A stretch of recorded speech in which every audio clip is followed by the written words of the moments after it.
على سید المرسلین اللہ رب محمد صلی اللہ علیہ وسلم نحن عباد محمد صلی اللہ علیہ وسلم رب اشرح لی صدری ویسر لی امری واحلل عقدۃ من لسانی یفقہوا قولی۔ السلام علیکم ورحمۃ اللہ وبرکاتہ۔ مغفرہ۔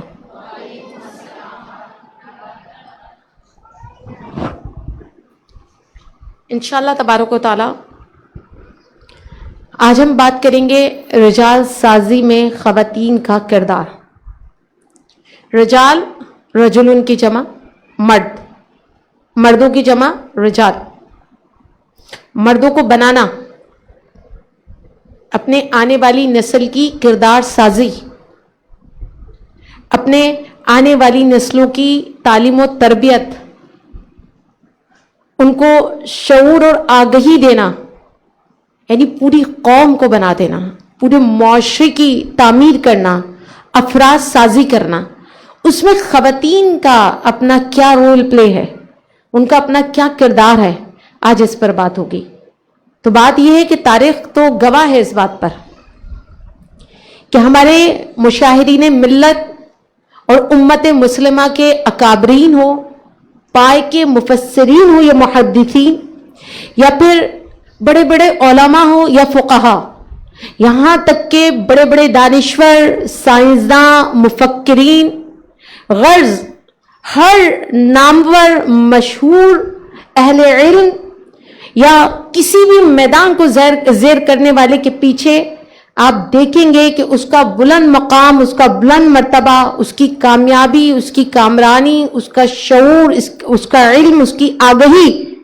تو آپ اگر بہت گہرائی کے ساتھ مشاہدہ کریں یا پھر مطالعہ کریں تو یقین جانیں ان تمام لوگوں کے پیچھے آپ کو ہماری عفت مآب، دین شناس، کردار ساز اور رجال ساز خواتین کا ہاتھ نظر آئے گا۔ وہی مشہور فارمولا کہ ہر کامیاب مرد کے پیچھے ایک عورت کا ہاتھ ہوتا ہے، تو یقیناً یہی وہ ہماری عفت مآب بیبیاں، ہماری کردار ساز بیبیاں، دین شناس بیبیاں، جو کبھی ماں کی صورت میں، کبھی بہن کی صورت میں، کہیں بیٹی کی صورت میں، کہیں بیوی کی صورت میں ہمیں کردار سازی کرتے ہوئے، رجال سازی کرتے ہوئے نظر آتی ہیں۔ چونکہ یہ خواتین وہ خواتین تھی جو اسلامی تعلیمات سے نہ صرف واقف تھی بلکہ اپنی تمام تر ذمہ داریوں کو بخوبی سمجھتی تھیں۔ ان کو معلوم تھا کہ ان کے ہاتھ میں ایک فرد کی تربیت نہیں ہے، ان کے ہاتھ میں ایک فرد کی کردار سازی نہیں ہے، بلکہ پورے ایک معاشرے کی تربیت، پورے ایک معاشرے کی کردار سازی، شخصیت سازی ان کے ہاتھ میں ہے۔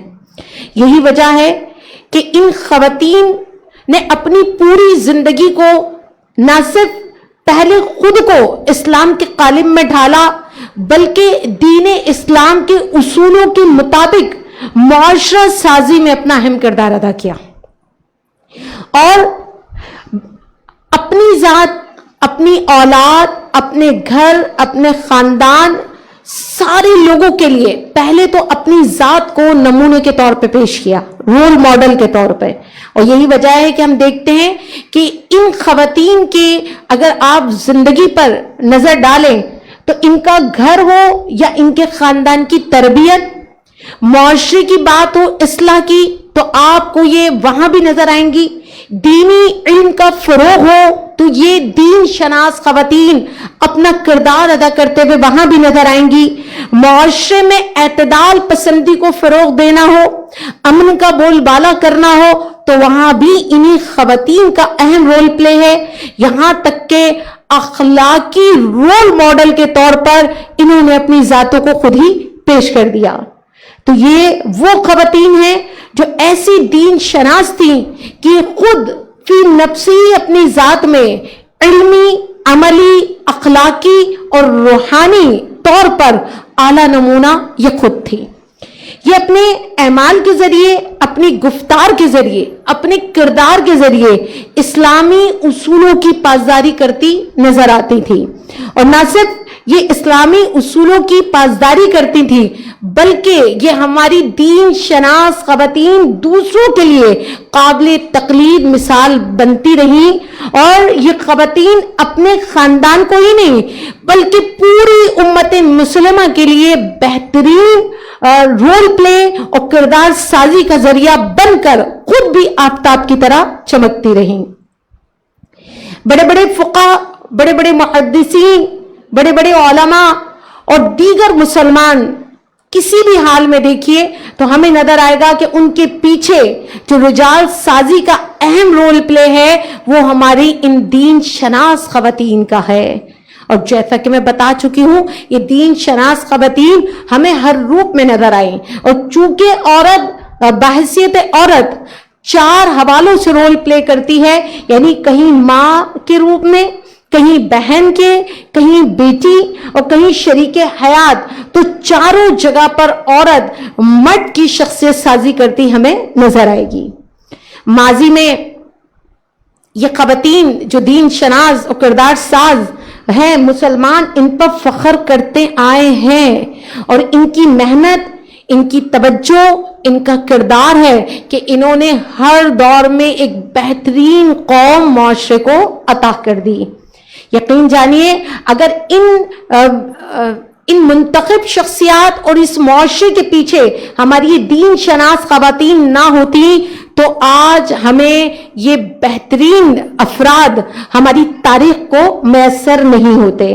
دور جانے کی ضرورت نہیں ہے، اگر ایک نظر ان رجال ساز خواتین پہ ڈالیں تو سب سے پہلی نگاہ جو ہماری پہنچتی ہے وہ کربلا کے میدان میں پہنچتی ہے، جہاں شہزادی کونین، لقت جگر، جگر رسول صلی اللہ علیہ وسلم، ملکہ عرب خدیجۃ الکبریٰ کی نور نظر، سیدہ کونین فاطمۃ الزہرا سلام اللہ علیہا، حسن اور حسین جیسے چمکتے دمکتے آفتاب و مہتاب اس امت کو عطا کرتی نظر آتی ہے۔ ان کی ذات والا ویسے بھی ہمارے لیے عملی طور پر رول ماڈل ہے، لیکن یہ وہ رجال ساز، کردار ساز خاتون ہیں جن کے نتیجے میں 2 ایسے شہزادے ہمیں ملے جنہوں نے خود تاریخ پوری کی پوری رقم کر دی۔ آج عقل حیران ہے، یہ تاریخ ساز خاتون نے تاریخ بنانے والے بیٹے ہمیں عطا کر دیے۔